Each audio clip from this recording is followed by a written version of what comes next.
வணக்கம். நம்ம சேனலுக்கு தொடர்ந்து ஆதரவளித்துக் கொண்டிருக்கும் நல்ல உள்ளங்களுக்கு நன்றி. இன்றைக்கி ராகுல் காந்தி போட்ட எக்ஸ் பதிவு அனைவருடைய கவனத்தையும் ஈர்த்தி இருக்கிறது. குறிப்பாக பார்த்தீங்கன்னா இன்றைக்கி இருக்கக்கூடிய நிலைமையில் மணிப்பூர் பற்றி எரிந்து கொண்டிருக்கிறது. மறுபடியும் கலவரம் வெடிச்சிருச்சு. ஒரு 4 மாவட்டங்களில் போலீஸ்க்கு அதிகாரம் கொடுத்துட்டாங்க மத்திய அரசு, யார் வேணால் சுடலான்ட்டு. அப்படிப்பட்ட சூழ்நிலையில் அதை திரும்ப பெறணுன்ட்டு இன்றைக்கி மணிப்பூரில் இருக்கக்கூடிய முதல்வரே கேட்குறாரு.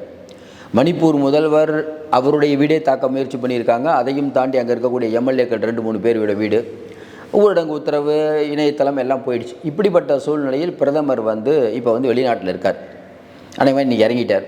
இன்னொரு பக்கம் பார்த்திங்கன்னா அமித்ஷா தேர்தல் பிரச்சாரத்தில் இருக்கார்.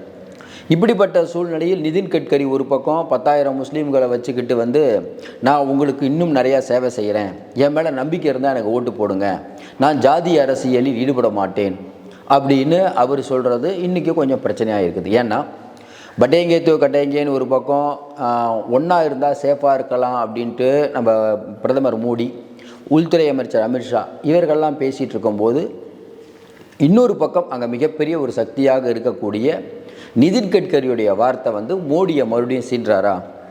ஏன்னா அதாவது இடஒதுக்கீடை பழங்குடியினரினம் எஸ்சி எஸ்டி 2 பேர்கிட்டருந்தும் பறித்து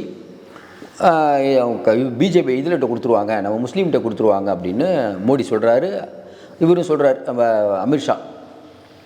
ஆனால் இன்றைக்கி இருக்கக்கூடிய சூழ்நிலையில் அரசியல் அமைப்பு சட்டத்தை யார் மதிக்காமல் செயல்பட்டது, அதுவும் ராகுல் காந்தி குறிப்பாக பிரியங்கா காந்தி சொல்கிற மாதிரி பைடன் மாதிரி அவருக்கு மறதி நோய் வந்துருச்சு மோடிக்கு. ஏன்னா அரசியலமைப்பு சட்டத்தை நம்ம பாதுகாக்கிறோம், ஆனால் இவர் என்ன சொல்கிறாருன்னா அரசியலமைப்பு சட்டத்தை நம்ம மீறுறோங்கிறாங்க. 370 சட்டப்பிரிவை மாற்றியது யார்? வக்பு வாரிய பிரச்சனையில் நடந்தது என்ன? அது எதுக்கு புதுசாக ஒன்று பண்ணுறீங்க? இப்படி பலவிதமான அடுக்கடுக்கான கேள்விகளை கேட்டது மட்டும் இல்லாமல், தயவுசெய்து பிரதமர் அவர்களே, உங்களை நான் ரொம்ப வலியுறுத்தி கேட்குறேன், இப்போவாது நீங்கள் மணிப்பூர் போங்க. இந்தியாவில் தான் மணிப்பூர் இருக்கா? நீங்கள் வெளிநாட்டில் இருக்கீங்களே, ஒரு சாதாரணமாக ஒரு அசம்பாவிதம் நடந்தால் கூட ஒரு பிரதமர் அவர்கள் மாநிலத்துக்கு ஓடோடி பார்க்கணும். உங்களுக்கு தெரியும். அப்படிப்பட்ட சூழ்நிலையில் இப்படி ஒரு நிலைமை வரும்போது, நிலைமை கட்டுக்குள்ளே மீறி போயிட்டுருக்கும்போது இன்றைக்கி இருக்கிறது நீங்கள் சரியான்னு கேட்டிருக்காரு. இது சாதாரண ஒரு பதிவாக இருந்தாலும் இதற்கு பின்னாடி பார்த்திங்கன்னா மிகப்பெரிய விஷயம் இருக்குது. ஏற்கனவே ஜார்க்கண்டில் 28 தொகுதியில் பழங்குடியினர் ஆதிக்கம் அதிகமாக உள்ள தொகுதி. ஏற்கனவே 6க்கு தான் தேர்தல் முடிஞ்சிருக்குது, இன்னொரு 22 இருக்குது. 22ல் இப்போ பிஜேபி ஆர்எஸ்எஸ் கடுமையாக உழைச்சிட்ருக்காங்க.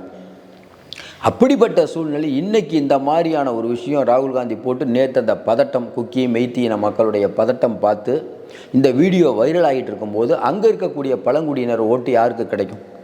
இப்போ ராகுல் காந்தி என்ன சொல்கிறாரு, நீங்கள் போய் பார்க்கல அப்படின்னு சொல்கிறாரு. மக்கள் என்ன யோசிப்பாங்க?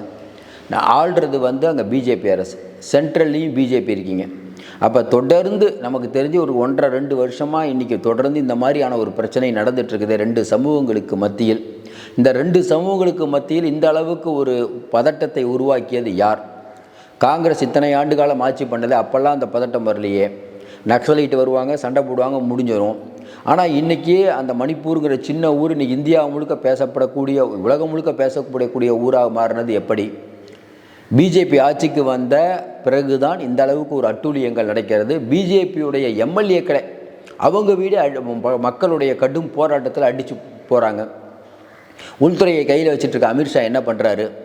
அங்கே இருக்கக்கூடிய முதலமைச்சர் என்ன பண்ணுறாரு? முதலமைச்சர் வீட்டுக்கே பாதுகாப்பு இல்லை. ஆனால் இதெல்லாம் எதுவுமே தெரியாமல் அமித்ஷா நாங்கள் இந்துக்களே ஒன்று கூடுங்கள், இந்துக்களே ஒன்று கூடுங்கள்னா அங்கே இருக்க மணிப்பூரில் இருக்கவங்க இந்துக்கள் இல்லையா அப்படிங்கிற ஒரு பெரிய கேள்வி எழுது. அதையும் தாண்டி இவர்கள் ஒரு கம்யூனிட்டிக்கு ஆதரவாக போகிறாங்க. ஏற்கனவே நம்ம சொல்லிட்டோம், உங்களுக்கு இது நல்லா ஞாபகம் இருக்கும், ஜார்க்கண்டில் இருக்கக்கூடிய பழங்குடியினர் ஒரு பிரிவினர் நாங்கள் இந்துக்கள் அல்ல சர்மா, எங்களுக்கு தனி ஒரு மதம் அப்படின்னு அங்கீகரிக்கணும்னு ஒன்றிய அரசை கேட்குறாங்க. அது ஒரு பெரிய தலைவலியாக போச்சு. ஒரு பக்கம் இந்துக்களே ஒன்று கூடுங்கள், இந்துக்களே ஒன்று கூடுங்கள்னு யோகி, அமித்ஷா, மோடி பேசுகிற பேச்சு போயிட்டுருக்கும்போது, எங்களை தனி மதமாக அங்கீகரிங்கள், நாங்கள் இந்துக்களே அல்ல அப்படின்னு ஜார்க்கண்டில் இருக்கக்கூடிய மக்கள் பேசுகிறது மிகப்பெரிய விவாத பொருளாக இருக்குது. அதையும் தாண்டி ஏற்கனவே தன்கர் இனம் எங்கள் நம்ம மகாராஷ்டிராவில் அவங்க என்ன சொல்கிறாங்க, எங்களுக்கு அவங்கள இதில் சேர்க்க போகிறாங்க பழங்குடியினரில். அதுக்கு அங்கே இருக்கக்கூடிய பழங்குடியினர் எதுக்குறாங்க. அப்போ ஏற்கனவே இவங்க என்ன நினச்சிட்டு இருக்காங்கன்னா, ஆதிவாசிகள் அங்கே இருக்கக்கூடிய ஆதிவாசிகளையும் பழங்குடியினரையும் மோடி வந்து ரொம்ப மோசமாக கேவலப்படுத்துகிறாரு அப்படின்னு ராகுல் சொல்கிற வார்த்தைக்கு இன்னும் வலு சேர்ப்பதாக அமையுது. ஒன்றும் இல்லை, நாளைக்கு சாயங்காலத்தோடு உங்களுக்கு பிரச்சாரம் முடியுது, 20ஆம் தேதி தேர்தல். இப்போ தேர்தலில் இப்படி போச்சுன்னா பழங்குடியினர் வாக்கை மொத்தமாக அள்ளலாம்னு நினச்சிட்டு இருக்க பிஜேபிக்கு இது ஒரு பெரிய அடி தான். போன தடவை பார்த்திங்கன்னா 2019 போன தடவை நடந்த தேர்தலில் பார்த்திங்கன்னா பழங்குடியினர் வாக்கு கணிசமாக வந்து பிஜேபிக்கு கிடச்சிருக்கு.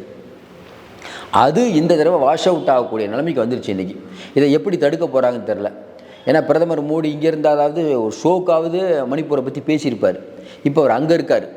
அமித்ஷா போகணும். ஆனால் அமித்ஷாவுக்கு என்னென்னா, இங்கே அவர் வந்து மகாராஷ்டிராவில் இப்போ வந்து அங்கே வந்து ஏகப்பட்ட கடைசி கட்டம் பண மேட்ரு எல்லா மேட்ரும் பண்ணக்கூடிய நேரம். இப்போ அவர் போயிட்டு அதை பார்க்க முடியாது. கண் துடைப்புக்காவது போவாராங்கிற மாதிரி தான் எல்லாம் பார்க்குறாங்க. ஆனால் என்ன தான் இருந்தாலும் இவர் போனால் கூட மோடி போகிற மாதிரி, மோடி ஏன் வந்து ஒரு தடவை கூட போகலங்கிற வாதம் பெருசாகிட்டுருக்கு. எல்லா விஷயத்தையும் தாண்டி இன்றைக்கி ஆதிவாசிகள் பழங்குடியினர் பிரச்சனை மேலோங்கி இருக்குது. இது என்ன அவங்களுக்கு கண்ணை உறுத்துதுன்னா, இப்போ தேர்தல் 2 நாளில் தேர்தல் வச்சுக்கிட்டு இந்த மாதிரி ஒரு வீடியோ வர்றது வந்து பிஜேபிக்கு நல்லதல்ல. அவங்களுக்கு 22 தொகுதிங்கிறது ரொம்ப அதிகம். 81 தொகுதியில் 22 தொகுதிகள் வந்து பழங்குடியினர். அந்த பழங்குடியினர் தொகுதியில் மையமாக வச்சு தான் இன்றைக்கி வந்து பிஜேபி கேம்பெயினே பண்ணுறாங்க. இப்போ சாம்பை சோரனுடைய கண்ணீர் வீடியோ எடுபடுமா, அங்கே இருக்கக்கூடிய மக்கள் வந்து இறந்து போனது எடுபடுமா? கொஞ்சம் யோசனை பாருங்கள். நம்ம இன மக்கள் அங்கே எரிக்கப்பட்டு கொண்டு இருக்கிறார்கள், ஆனால் மோடி வந்து வெளிநாட்டில் ஜாலியாக இருக்கார் அப்படிங்கிறத கோஷம் எடுபடுமா? இல்லை வந்து என்னை வந்து முதலமைச்சர் ஆக்குனார் ஹேமந்த் சோரன், அவர் வந்த உடனே என்னை வந்து முதலமைச்சர் வந்து வெளியில் போனார், எனக்கு அநியாயம் நடந்து விட்டதுன்னு சாம்பை சோரன் வீடியோ எடுபடுமான்னா உங்களுக்கு தெரியும், அந்த எரிச்சது தான் எடுபடும். இது பெரிய அளவுக்கு எல்லாம் வைரல் ஆக்குவாங்க. கண்டிப்பாக ஹேமந்த் சோரன்லேருந்து எல்லாம் வைரல் ஆக்குவாங்க. ஹேமந்த் சோரனுடைய பிரச்சாரம் இன்றைக்கி நாளைக்கெல்லாம் இறுதி கட்டம். இன்றைக்கி அதான் பிரச்சாரமே வா. நீதி பழங்குடியினருக்கு நீதி வழங்குங்கள். குக்கி இனம்ங்கிறது பழங்குடியினம். இப்படி இந்த விஷயத்தை பொறுத்த வரைக்கும் கொஞ்சம் நாளாக யோசனை பாருங்கள். ஒரு இடத்துல வந்து இந்த கம்யூனிட்டி அப்படிங்கிறத வச்சு தான் பிஜேபி வந்து காய் நவுத்திட்டு இருக்காங்க. அந்த கம்யூனிட்டிலேயே இன்றைக்கி பிரச்சனை வரக்கூடிய அளவுக்கான சம்பவங்கள் நடந்துக்குது. நம்ம வந்து மகாராஷ்டிரா பற்றி நிறையா பேசினாலும் ஏற்கனவே நிறையா சொல்லிட்டோம். மராத்வாடா மக்கள் போன 2019 பிஜேபிக்கு ஆதரவாக வாக்களிக்கவில்லை. அப்படிப்பட்ட சூழ்நிலையில் இன்னும் குறிப்பாக பார்த்திங்கன்னா இந்த வடக்கு மகாராஷ்டிராலாம் பார்த்திங்கன்னா கணிசமாக பழங்குடியினர் இருக்காங்க. அவங்களுடைய வாக்கு இந்த பக்கம் திரும்புறதுக்கான வாய்ப்பு இருக்குது. திரும்பவும் வாய்ப்பு இருக்குது. என்ன இந்த அளவுக்கு பிரச்சனை போயிடுச்சு.